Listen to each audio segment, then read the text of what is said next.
परी नज़। एक बार कूलगारों के पास एक छोटा किसान और उसकी पत्नी रहते थे। उनके 3 बच्चे थे और मेरी कहानी तब घटी जब सबसे छोटा बच्चा था। पत्नी एक अच्छी पत्नी थी, लेकिन उसका पूरा ध्यान अपने परिवार और अपने खेत पर था, और वो शायद ही कभी बिना सोए अपने घुटनों पर जाती थी, और उसे लगता था कि चैपल में बिताया गया समय ज़रूरत से दोगुना है। इसलिए दोस्तों, उसने अपने पति और अपने 2 बच्चों को एक दिन मास में जाने से पहले जाने दिया, जबकि वह अपनी एक गाय के विकार के बारे में एक परी आदमी से परामर्श करने के लिए गई थी।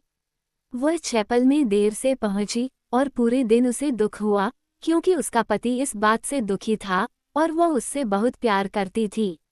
देर रात वह अपने बच्चों की चीखों से जाग गया, जो चिल्ला रहे थे, माँ माँ। जब वह उठकर बैठा और अपनी आंखें मली, तो उसके पास कोई पत्नी नहीं थी, और जब उसने बच्चों से पूछा कि उनकी माँ का क्या हुआ, तो उन्होंने बताया कि उन्होंने कमरे को सफ़ेद, लाल और हरे रंग के कपड़े पहने हुए अच्छे छोटे पुरुषों और महिलाओं से भरा हुआ देखा, और उनके बीच में उनकी माँ थी, जो दरवाजे से बाहर जा रही थी, जैसे कि वह नींद में चल रही हो।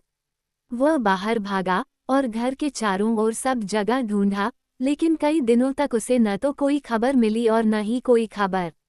खैर, बेचारा आदमी पहले से ही दुखी था, क्योंकि वह अपनी औरत से उतना ही प्यार करता था जितना कि वह उससे करती थी।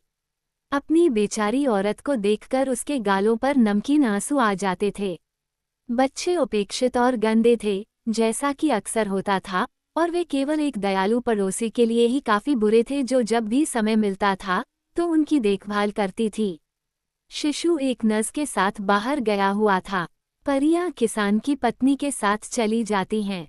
लगभग 6 सप्ताह बाद एक सुबह जब वह अपने काम पर जा रहा था, एक पड़ोसी, जो बीमार महिलाओं की देखभाल करती थी, उसके पास आई और खेत तक उसके साथ कदम से कदम मिलाकर चलने लगी, और उसने उससे यह बात कही, कल रात जब मैं सो रहा था, तभी मैंने घास पर घोड़े की टाप और दरवाजे पर दस्तक सुनी, और जब मैं बाहर आया तो एक सुंदर दिखने वाला काला आदमी काले घोड़े पर सवार था, और उसने मुझे जल्दी से तैयार होने के लिए कहा, क्योंकि एक महिला को मेरी बहुत ज़रूरत थी। जैसे ही मैंने अपना लबादा और सामान पहना, उसने मेरा हाथ पकड़ लिया और मैं उसके पीछे बैठ गया, इससे पहले कि मैं हिलता डुलता महसूस करता। हम कहाँ जा रहे हैं, सर? मैंने कहा। तुम्हें जल्द ही पता चल जाएगा, उसने कहा, और उसने अपनी उंगलियां मेरी आंखों पर घुमाईं, और मुझे एक किरण भी दिखाई नहीं दी। मैंने उसे कसकर पकड़ रखा था, और मुझे बिल्कुल भी पता नहीं था कि वो पीछे जा रहा था या आगे, या हम कब तक वहां रहेंगे, जब तक कि मेरा हाथ फिर से पकड़ नहीं लिया गया और मुझे अपने नीचे की जमीन महसूस हुई। उंगलियां मेरी आंखों के दूसरी ओर चली गईं, और हम वहां एक महल के दरवाजे के सामने थे, और हम एक बड़े हॉल और शानदार कमरों से गुजरे जो सभी सुंदर हरे रंग से रंगे हुए थे, लाल और सुनहरे रंग की पट्टियों और गहनों से सजे हुए थे, और बेहतरीन कालीन और कुर्सियां और मेज और खिड़की के पर्दे थे, और भव्य महिलाएं और सज्जन लोग घूम रहे थे। आखिरकार हम एक बेडरूम में पहुंचे, जहां एक सुंदर महिला बिस्तर पर थी, और उसके बगल में एक बढ़िया उछलता हुआ लड़का था। महिला ने अपने हाथों से ताली बजाई, और डाकमैन अंदर आया और उसे और बच्चे को चूमा, और मेरी प्रशंसा की, और मुझे बच्चे पर मलने के लिए हरे रंग के मरहम की एक बोतल दी। ठीक है, मैंने बच्चे को रगड़ा, निश्चित रूप से, लेकिन मेरी दाहिनी आंख जलने लगी, और मैंने अपनी उंगली उठाई और उसे रगड़ा, और फिर घूरने लगा, क्योंकि अपने पूरे जीवन में मैं कभी इतना डरा नहीं था। सुंदर कमरा एक बड़ी, खुरदरी गुफा थी, जिसमें पत्थरों के किनारों और मिट्टी के माध्यम से पानी बह रहा था, और महिला और स्वामी और बच्चा दुर्बल, गरीबी से पीड़ित प्राणी थे, चमड़ी और हड्डी के अलावा कुछ नहीं, और महंगे कपड़े पुराने चिथड़े थे। मैंने यह नहीं बताया कि मुझे कोई अंतर दिखाई दिया, और थोड़ी देर बाद डाकमैन ने कहा, मेरे आगे चलो, हॉल के दरवाजे तक, और मैं कुछ ही क्षणों में तुम्हारे पास आऊंगा और तुम्हें सुरक्षित घर पहुंचा दूंगा। खैर, जैसे ही मैं बाहरी गुफा में मुड़ा, मैंने देखा कि दरवाजे के पास कौन देख रहा था, बेचारी मौली। वो पूरी तरह से डरी हुई थी, और उसने मुझसे फुसफुसाते हुए कहा, मुझे परियों के राजा और रानी के बच्चे को दूध पिलाने के लिए यहाँ लाया गया है, लेकिन मुझे बचाने का एक ही मौका है। पूरा दरबार अगले शुक्रवार की रात को ओल्ड रॉस की परियों से मिलने के लिए टेम्पल शंभो के पास क्रॉस से गुजरेगा। अगर जॉन मुझे हाथ या लबादे से पकड़ सकता है जब मैं सवारी करके जाऊं और उसकी पकड़ को न छोड़ने का साहस रखता है, तो मैं सुरक्षित रहूंगा। यहाँ राजा है। जवाब देने के लिए अपना मुंह मत खोलो। मैंने देखा कि मरहम के साथ क्या हुआ। डाकमैन ने एक बार भी मौली की ओर नहीं देखा और ऐसा लग रहा था कि उसे मुझ पर कोई शक नहीं है। जब हम बाहर आए तो मैंने अपने चारों ओर देखा, और आपको क्या लगता है कि हम क्रोमोग के रथ के बांध के अलावा और कहाँ थे? मैं फिर से घोड़े पर था, जो एक बड़ा चीर फाड़ वाला घास फूस था, और मैं हर पल डरता था कि कहीं मैं गिर न जाऊं, लेकिन तब तक कुछ नहीं हुआ जब तक मैं अपने केबिन में नहीं पहुंच गया।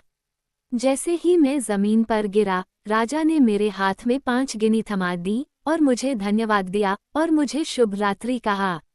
मुझे उम्मीद है कि मैं उसका चेहरा फिर कभी नहीं देखूंगा। मैं बिस्तर पर लेट गया और लंबे समय तक सो नहीं सका, और जब मैंने आज सुबह अपनी 5 गिनी की जांच की, जो मैंने आखिरी बार मेज की दराज में छोड़ी थी, तो मुझे ओक के 5 मुरझाए हुए पत्ते मिले देने वाले के लिए दुर्भाग्य। खैर, आप सभी सोच सकते हैं कि जब महिला ने अपनी कहानी खत्म की तो बेचारे आदमी को कितना डर, कितनी खुशी और कितना दुख हुआ होगा। वे बातें करते रहे, लेकिन हमें इस बात पर ध्यान देने की जरूरत नहीं है कि उन्होंने शुक्रवार की रात तक क्या कहा, जब दोनों उस जगह खड़े थे जहां पहाड़ी सड़क क्रॉस जाने वाली सड़क को पार करती है। वे वहां खड़े थे, रात के अंधेरे में थुआर के पुल की ओर देख रहे थे। किला चडियारमिड के ऊपर से थोड़ी सी चांदनी चमक रही थी। अंत में वह चौंकी, और इस तरह से और उस तरह से उसने कहा, वे यहाँ आ रहे हैं, लगाम झंझना रही है और पंख फड़फड़ा रहे हैं। उसने देखा, लेकिन कुछ नहीं देख सका, और वह कांपती हुई खड़ी थी और उसकी आंखें चौड़ी हो गई थीं। वो बेलिनाकुला के घाट की ओर देख रही थी। मैं तुम्हारी पत्नी को देख रही हूँ, उसने कहा, बाहर की तरफ से सवारी कर रही है, बस हमसे रगड़ खाने के लिए। हम चुपचाप चलते रहेंगे, जैसे कि हमें कुछ भी संदेह न हो, और जब हम गुजरेंगे तो मैं तुम्हें धक्का दूंगी। अगर तुम अपना कर्तव्य नहीं निभाओगे तो तुम्हारे साथ बुरा होगा। खैर, वे आराम से चल रहे थे, और बेचारे दिल उनके दोनों सीने में धड़क रहे थे, और हालांकि वह कुछ भी नहीं देख सकता था, उसने एक हल्की सी झनकार और रौंदने और सरसराहट सुनी, और आखिरकार उसे वह धक्का मिला जिसका वादा उसने किया था। उसने अपनी बाहें फैलाईं, और उनमें उसकी पत्नी की कमर थी, और वो उसे साफ देख सकता था, लेकिन ऐसा शोरगुल हुआ मानो भूकंप आ गया हो, और उसने खुद को भयानक दिखने वाली चीजों से घिरा पाया, जो उस पर दहाड़ रही थीं और उसकी पत्नी को खींचने की कोशिश कर रही थीं। लेकिन उसने क्रॉस का चिन्ह बनाया और भगवान के नाम पर उन्हें जाने को कहा, और अपनी पत्नी को ऐसे थामे रखा जैसे कि उसकी बाहें लोहे की बनी हों। बेदाद, एक पल में सब कुछ कब्र की तरह शांत हो गया, और बेचारी महिला अपने पति और अपने अच्छे पड़ोसी की बाहों में बेहोश पड़ी थी। खैर, सब कुछ ठीक समय पर वो फिर से अपने परिवार और अपने व्यवसाय पर ध्यान देने लगी, और मैं जमानत पर जाऊंगा, उसे जो डर लगा, उसके बाद वह अपने घुटनों पर अधिक समय बिताती थी, और सप्ताह के सभी दिन और विशेष रूप से रविवार को परी पुरुषों से दूर रहती थी। जॉन ने अपनी पत्नी को परियों से कैसे वापस पाया? अच्छे लोगों से कोई संबंध बनाए बिना उनसे कोई निशान पाना मुश्किल है। मेरी बहादुर नज़ एक और से ज्यादा नहीं बच पाई। वो एक गुरुवार को एनिस्कोर्थी के बाजार में थी, जब उसने मक्खन के टबों के बीच क्या चलते देखा, लेकिन डाकमैन बहुत भूखा दिख रहा था और एक घूंट ले रहा था। एक टब से दूसरे टब में से पानी निकालो। ओह सर, उसने बहुत ही मूर्खतापूर्ण ढंग से कहा, मुझे उम्मीद है कि आपकी महिला और बच्चा ठीक होंगे। बहुत ठीक, धन्यवाद, उसने कहा, कुछ हद तक भयभीत सा। मैं इस नए सूट में कैसा दिख रहा हूँ? उसने उसके एक तरफ जाकर कहा। मैं आपको बिल्कुल भी साफ नहीं देख पा रही हूँ, सर, उसने कहा।